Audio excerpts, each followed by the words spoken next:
namanya Iya, udah namanya kenegaraan iya. banget, udah Indonesia banget. Mungkin di momen-momen krusial presiden potong tumpeng dan lain sebagainya pakai kami. Tapi Ya, yang lain banyak juga Pak banyak yang ininya. dipakai gitu. Ya. Menarik ini tagline-nya, kayak Iya. tagline itu siapapun presidennya, Iya. cateringnya proklamasi. Dulu malah zaman Pak Harto kita in-house di sana Pak.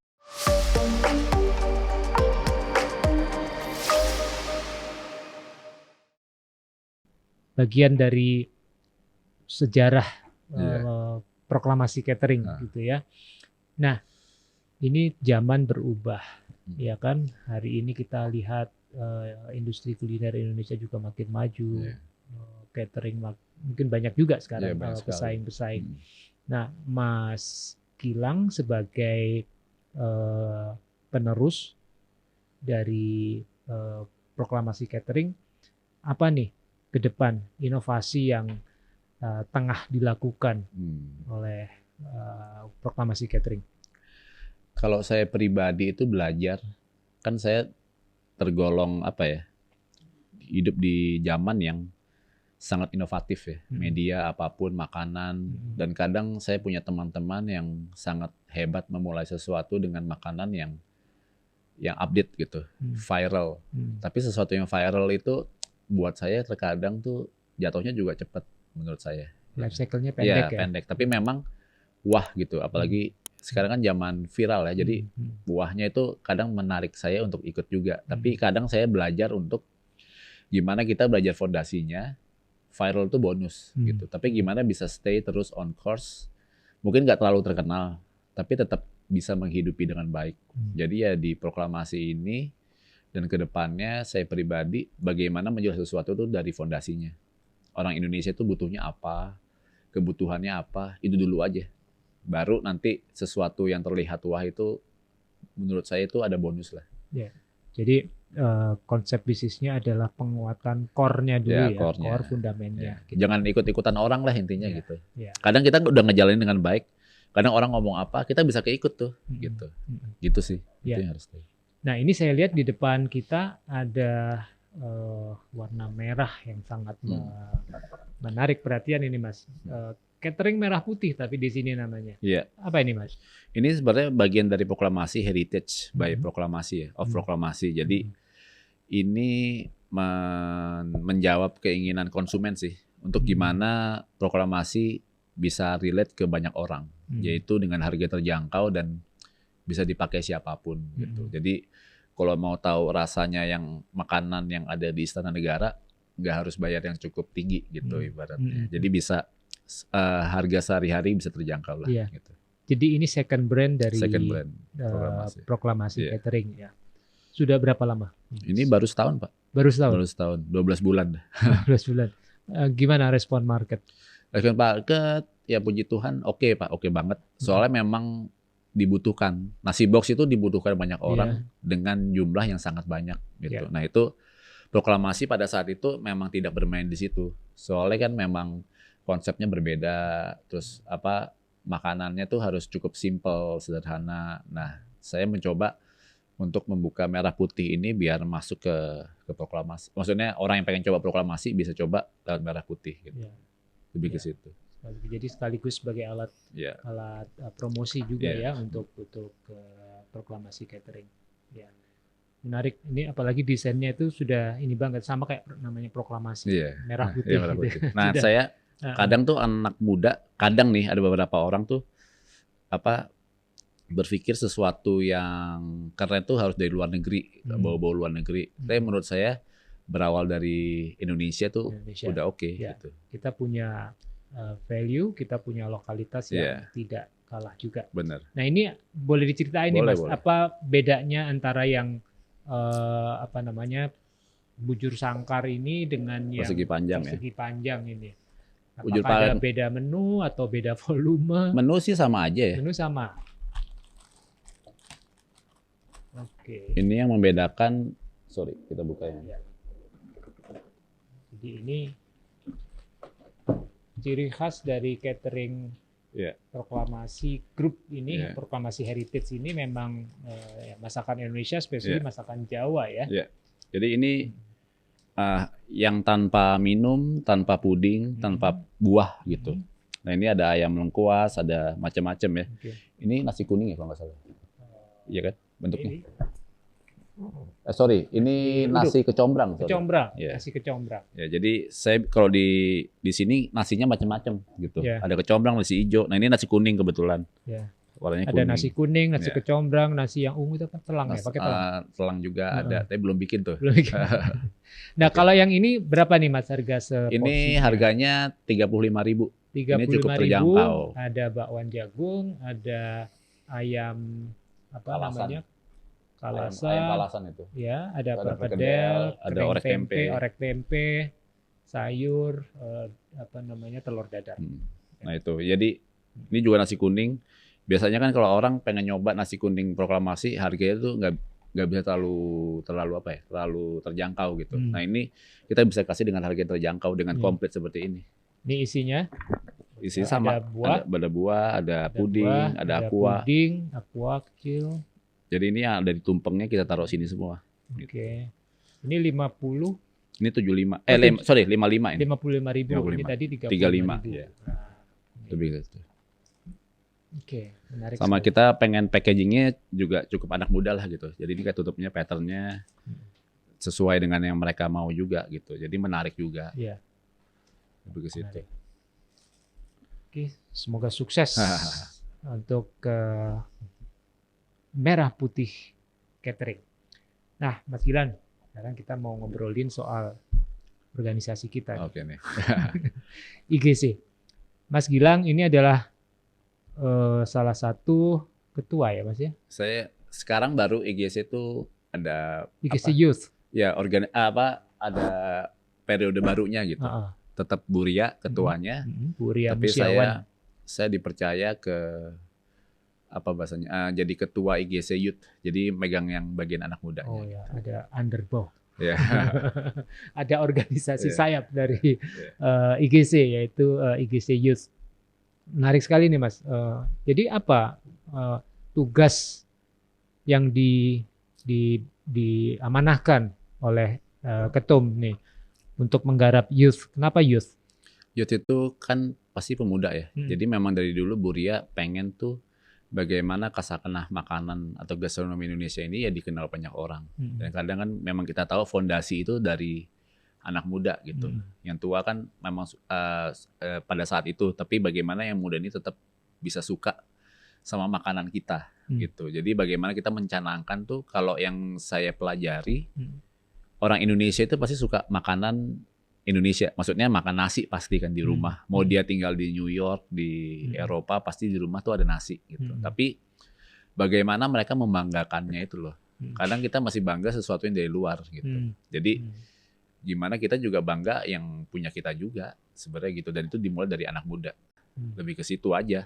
Bagaimana kita bikin event-event atau hal-hal yang sesuai dengan anak muda itu bisa tergiur untuk tahu, lebih ke situ makanan. Lebih ke situ. Jadi memang fokus dari IGC ini adalah bagaimana kita mempopulerkan masakan Indonesia atau masakan Nusantara, kuliner Nusantara di kancah internasional. Nah, Mas Gilang tahun ini atau periode ini punya tugas untuk mensasar anak-anak muda, Gen Z gitu ya. Itulah yang kami lakukan di Indonesian Gastronomy Community. Ya. Nah, Mas Gilang, sekarang pemerintah kan sedang punya program nih untuk Indonesia Spice of the World gitu ya. Kita ingin membawa rasa Indonesia mendunia. Kita ingin restoran Indonesia makin banyak di seluruh Indonesia, di seluruh dunia. Bukan hanya dikenal menjadi populer saja, tetapi kemudian juga mudah dinikmati oleh warga dunia. Dan untuk itu kita juga kemudian ada program terkait dengan bumbu, karena pastikan ada kebutuhan untuk logistik dan lain sebagainya. Ya. Nah,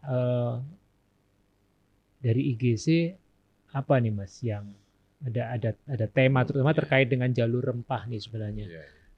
Apa yang sedang siapkan dalam kepengurusan ke depan ini, kepengurusan yang baru.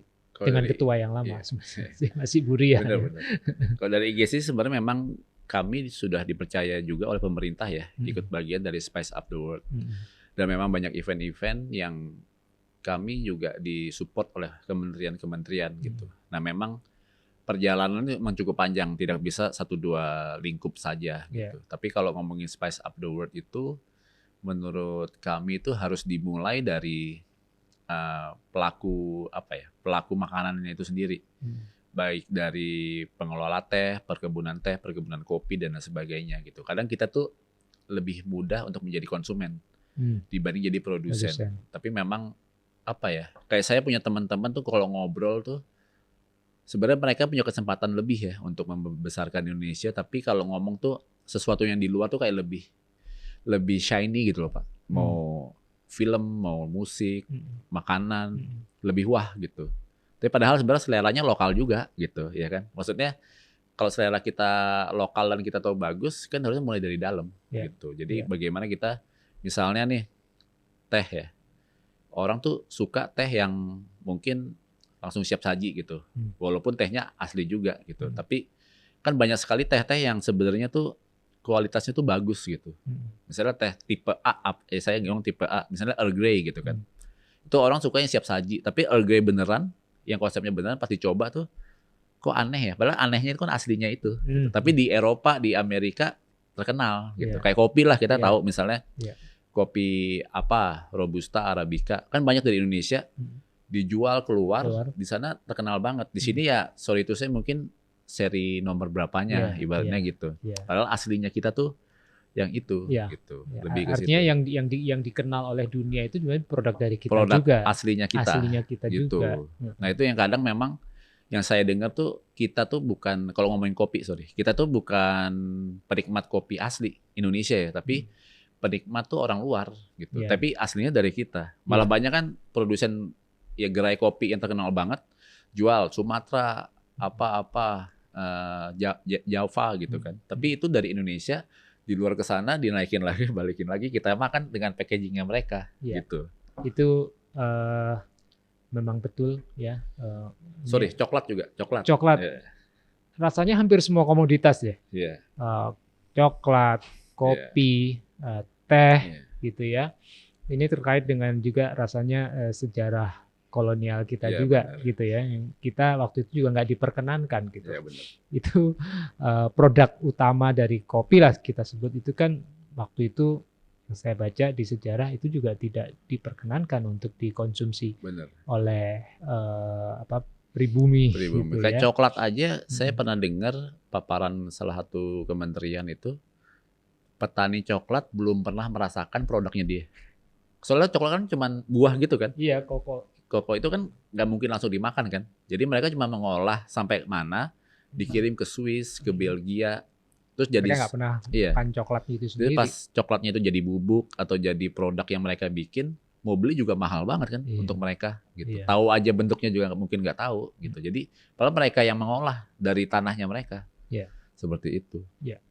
Itulah yang juga menjadi salah satu program di pemerintahan melalui kementerian.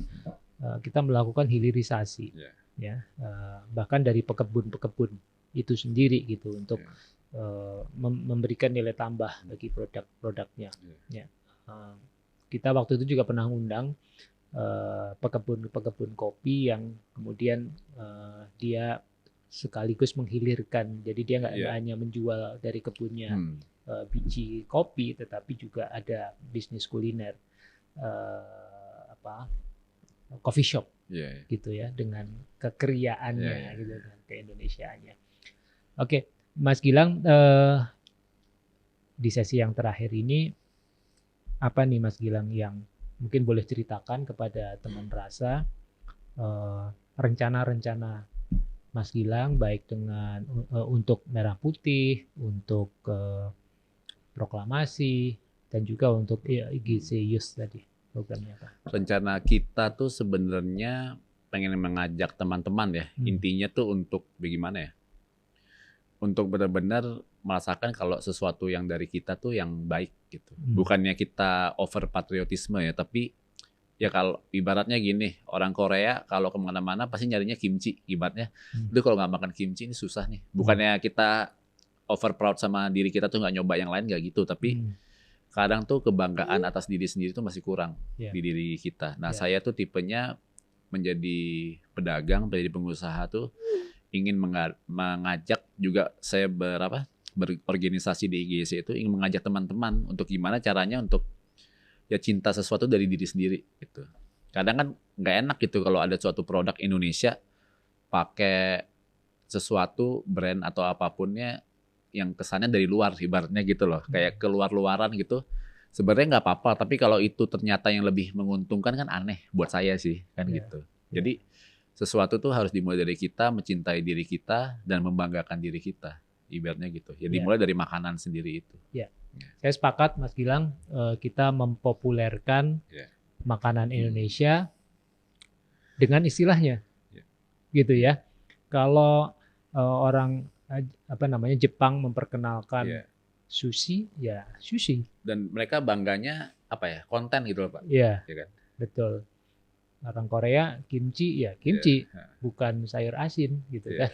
Sama juga kita juga ini sushi atau lemper. Arem-arem gitu. Arem-arem ya. Ya, gado-gado, bukan Indonesian vegetable salad. Gado-gado. Rasa Indonesia mendunia. Oke, Mas Gilang, terima kasih. Menarik sekali Pak. Obrolannya, makin sukses nih dengan Merah Putih. Siap. Cateringnya. Jangan lupa teman rasa kalau butuh nasi kotak, silakan. Kalau mau order gimana nih Mas? Kalau mau pesan? Bisa ada kontaknya sih di sini Pak. Atau mau scan di sini juga bisa. Nomor HP juga bisa. Macam-macam. Nomor HP nih di sini. Ada nomor HP, boleh disebut. Oke, di sini ada Instagram di IG ya. Di @cintamerahputih.id.